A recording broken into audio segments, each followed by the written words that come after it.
We watched the whole season, so you didn't have to. You're welcome, because this is probably the worst season I've ever seen. So the idea for this is that we watch all of the TV anime that is new this season. So that means no sequels, no spin-offs, no shorts, and no reboots. So many people talk about an anime season when it starts, and nobody talks about it when it ends. Anything that's going to be considered for this season roundup, or whatever you want to call it, is going to be something that finished during spring 2020. That's relevant this time because a lot of things didn't. There's no way to get around it. Due to COVID, a lot of shows got delayed and couldn't finish on time.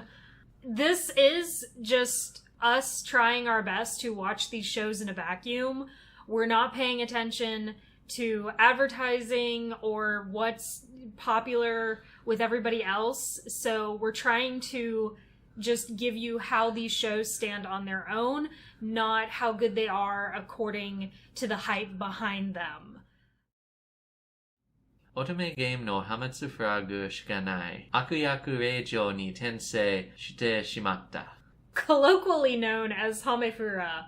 So I don't think this is a surprise to anyone, but this was hands down the best show from this season.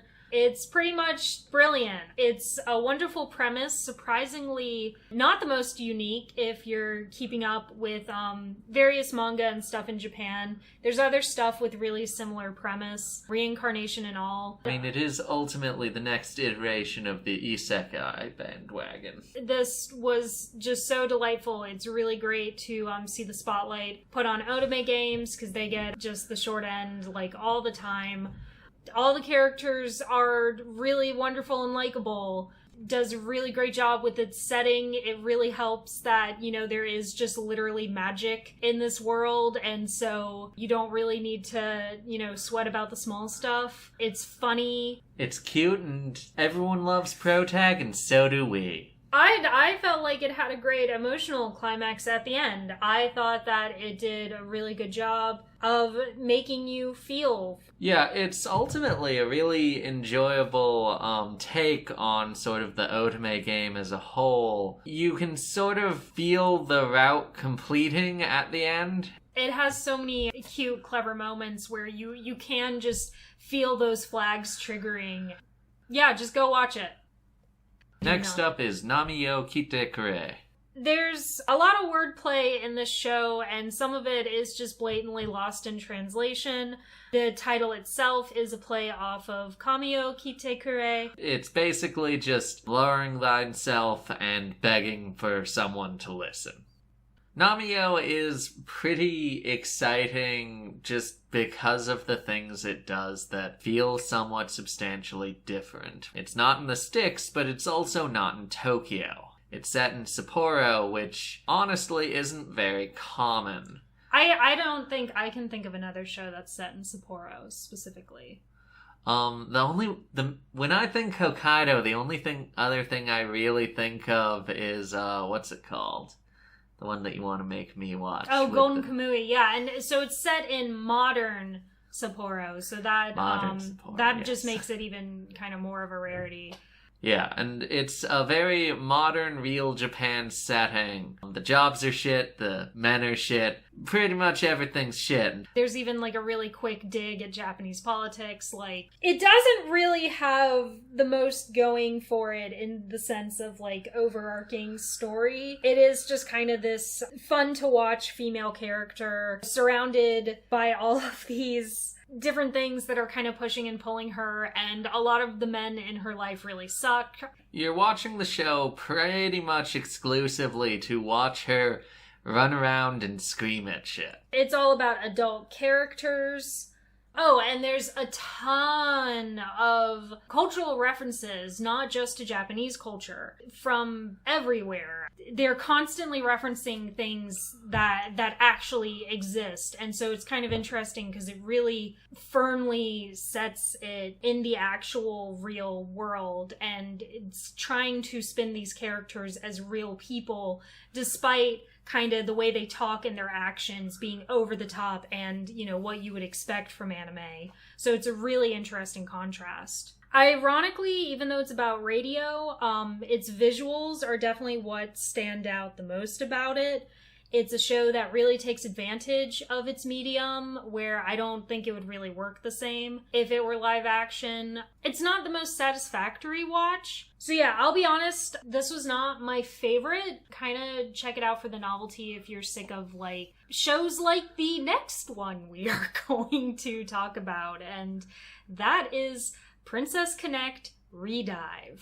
The show that does protag right. So this is a adaptation of a Cygames phone game. It is one of those games where you're just trying to collect all the cute girls from the gacha. There's not even any real gameplay. A lot of these phone games that come out in Japan, the like quote gameplay is more similar to just tapping through menus. Technically, you're supposed to like wait for like your character's little mana bar to fill up or whatever, and then you tap it and then it attacks, but usually you just set it on auto and then it attacks for itself. Yeah, and it's really just all about grinding through these automated battle screens so that way you can collect the girls and get their little dialogues and pictures and stuff. Cute as sin, but not the most fun to play. The character designs are really, really cute, and that includes the male protagonist. I guess just kind of look at the promotional art for this show. You assume that it's going to be some, like, jerk, loser, piece of trash that suddenly finds himself surrounded by all of these hot girls. And instead, it kind of puts a delightful spin on it, where the male protagonist is a... He's almost to the point of being an inanimate lump. He is exclusively acted upon and does not act. He's beat up, he's abducted, he's stolen, he's eaten. And that makes him really good as a protag, because there's no thing where the world is bending to his will because he doesn't do anything. It's a nice inversion of expectations, where he doesn't have a ton of speaking lines. He is constantly damseled, and he's just kind of another part of the cutesy crew. It's really not about these girls falling in love with him. It's just more about their wacky adventures. And if you just kind of want to not think about things too hard, and if you just want to watch a bunch of cute female characters run around and interact with each other for 13 episodes, then this is it. And it does a really good job of kind of showing off the roster of the game and giving them more personality than you would expect.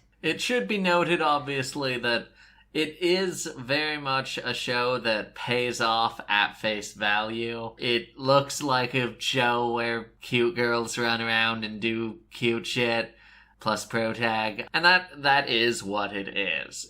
You aren't going to get anything complicated or spectacular. And it's a very generic RPG fantasy setting. It's cute and fluffy enough, you know, if you don't hate the character designs and you want to see an interesting inversion of kind of the isekai harem setup, then it's definitely something that is worth checking out.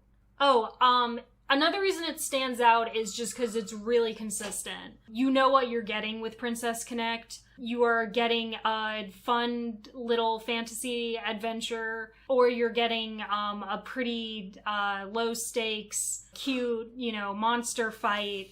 And it's also worth mentioning that it doesn't really have a proper ending. It is just kind of promotion for this not very fun phone game. But yeah, it's a good time.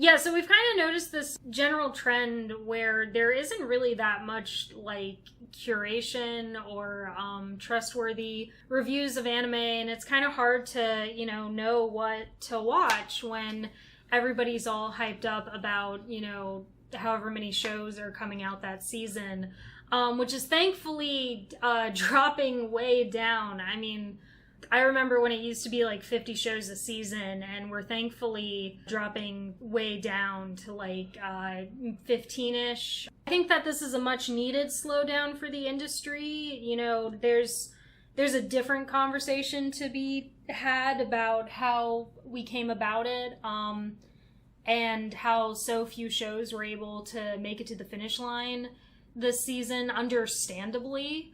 We're going to keep doing this, but we're going to keep experimenting with the format, and kind of try to do something different each time until we find something that we like.